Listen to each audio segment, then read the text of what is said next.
Hi friends, welcome to my channel. మనకి UPSC DI competition analysis అయితే వచ్చేసింది. UPSC DI competition analysis అయితే వచ్చింది అనమాట మనకి. ఓకే, ఏంటంటే గవర్నమెంట్ డిపార్ట్మెంట్స్ ఉంటాయి కదా, గవర్నమెంట్ డిపార్ట్మెంట్స్ దగ్గర ఉన్న అధికారాన్ని అన్ని ఎలాంటి ఇన్ఫర్మేషన్ అయినా కానీ అధికారికంగా తెలుసుకోవటాన్ని ఆర్టీఐ చట్టం అంటారు. సో రైట్ టు ఇన్ఫర్మేషన్ అంటే సమాచారం పొందే హక్కు. Okay, RTI act 2005.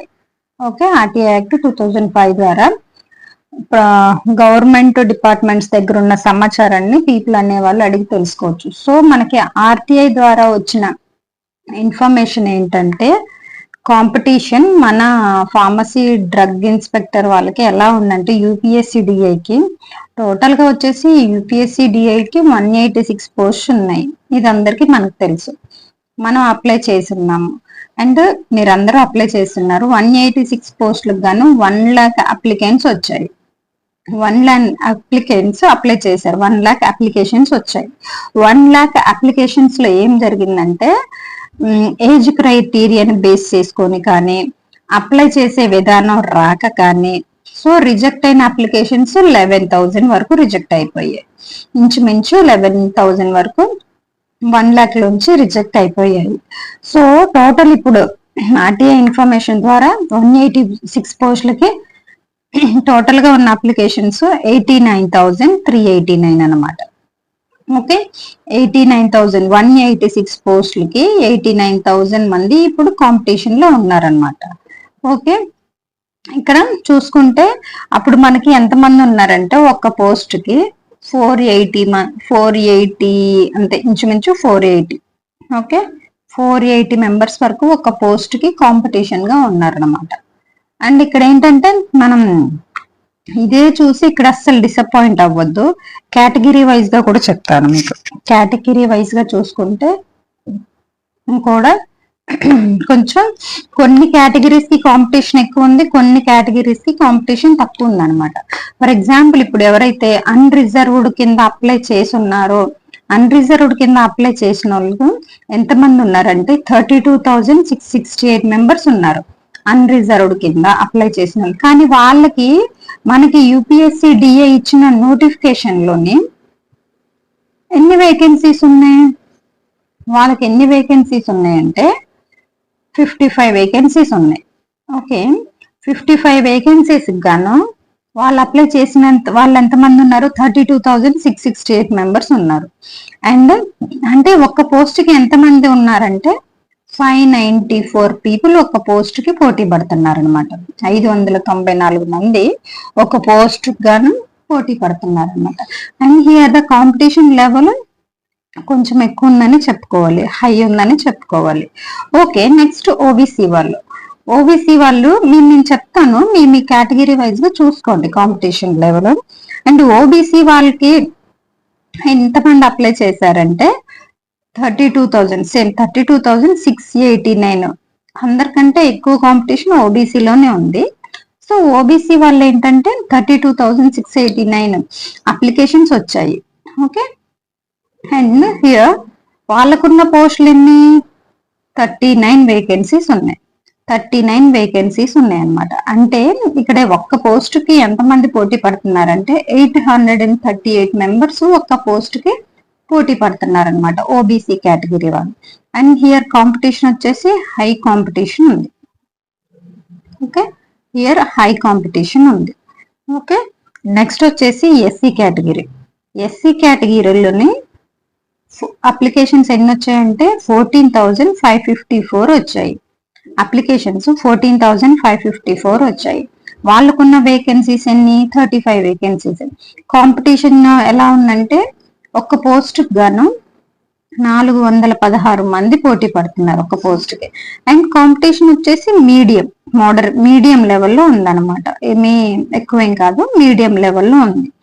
Okay, and next category ST చూసుకున్నట్టయితే, ఇక్కడున్న పోస్టులకి ఎంతమంది అప్లై చేశారంటే 4,153, అంటే 4,153 మెంబర్స్ అప్లికెంట్స్ వచ్చారు.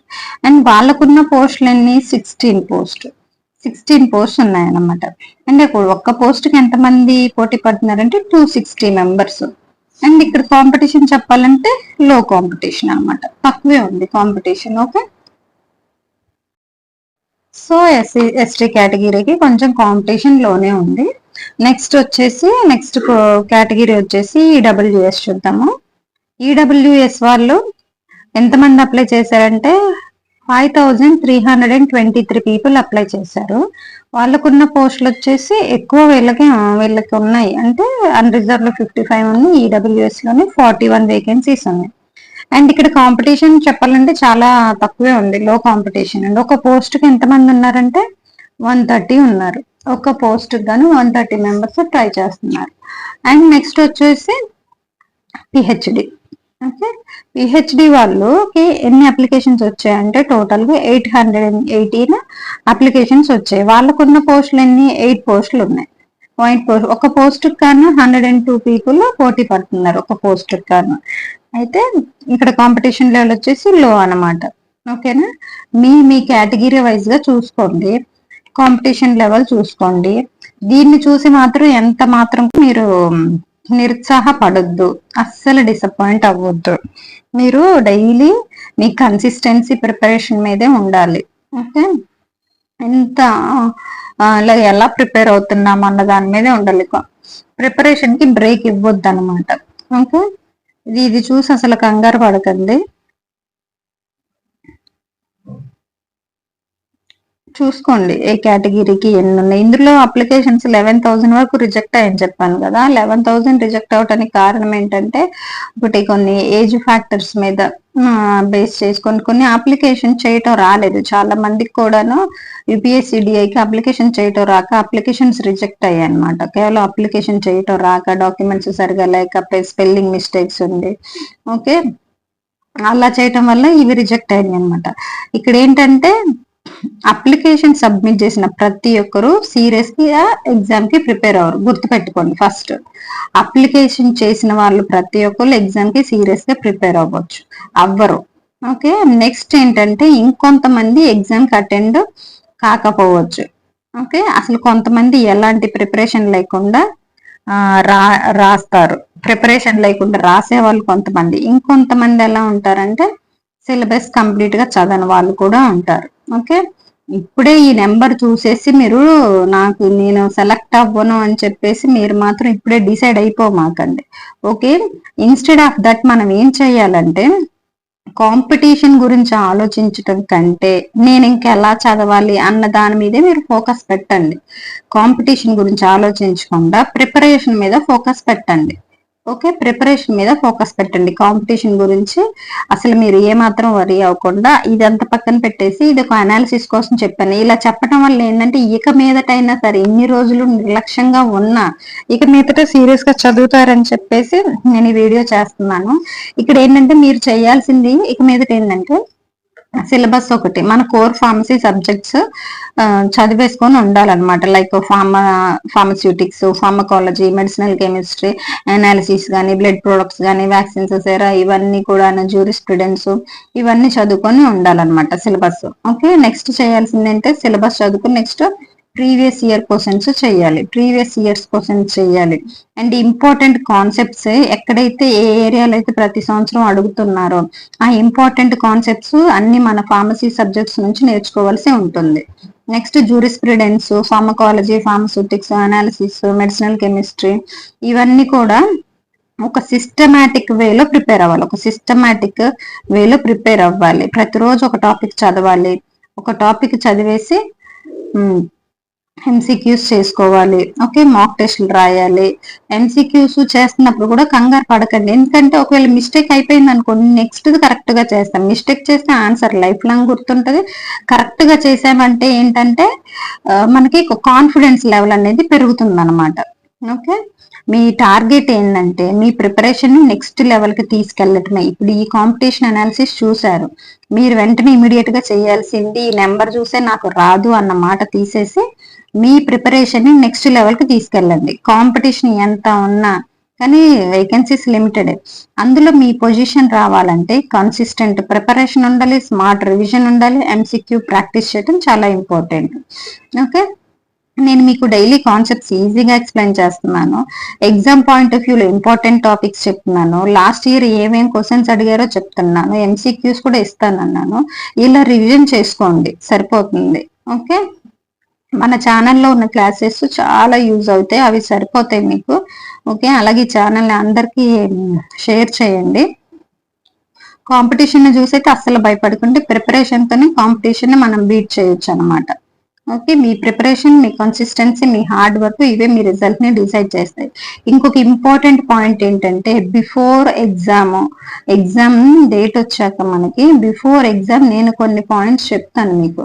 అవేంటంటే ఆన్సర్స్ ఎలా చెయ్యాలి. మన క్వశ్చన్స్ లోని ఎక్సెప్ట్లు ఉంటాయి, నాట్లు ఉంటాయి, ఇలాంటివి ఉంటాయి. ఎక్సెప్ట్లు ఉంటాయి, నాట్ ఉంటాయి, కొన్ని ఏమో లాంగ్ ఆన్సర్స్ ఉంటాయి, కొన్ని అసలు సంబంధం లేని ఉంటాయి, కొన్ని షార్ట్ ఉంటాయి, కొన్ని కాన్సెప్ట్. వీటన్నిటి కూడాను లాజికల్ గా ఎగ్జామ్ ముందు చెప్తేనే ఇలాంటివి గుర్తుంటాయి అనమాట, ఈ టిప్స్ ట్రిక్స్. సో నేను అప్పుడే చేస్తాను. నాకు ఒక 1000 మంది సబ్స్క్రైబర్స్ అయిపోయాక నేను ఈ వీడియో చేస్తాను. మీరు చూస్తున్నారు కదా, సబ్స్క్రైబర్స్ కౌంట్ కూడా మీకు కనిపించేసింది. సో నేను ఇంతమంది అయ్యాక ఈ టిప్స్ అన్ని చెప్దాం అనుకుంటున్నాను. ఎక్సెప్ట్లు, నాట్లు, లాంగ్ ఆన్సర్స్, షార్ట్ ఆన్సర్స్, మన ఫార్మసీ కాంపిటేటివ్ ఎగ్జామ్స్ లో ఎలా ఆన్సర్ చేయాలి, ఎలా పెడితే కరెక్ట్ అవుతాయి అన్నది నేను మీకు చేస్తాను. ఓకే, చెప్తాను కూడా, అది ఎగ్జామ్ ముందు చెప్తాను, గుర్తుంటది. ఓకే, మీ దగ్గర మాకు టైం లేదు మేడం, మేము జాబ్ చేసుకొని వస్తాం అనేటోళ్ళు ఉన్న కొంచెం టైం అయినా 100% యూస్ చేసుకోండి. ఉన్న కొంచెం టైం కూడా 100% యూస్ చేసుకోండి. అది పెద్ద ఈ మాత్రం కూడా కష్టపడకపోతే మనం కాంపిటీషన్ లో ఉండం అనమాట.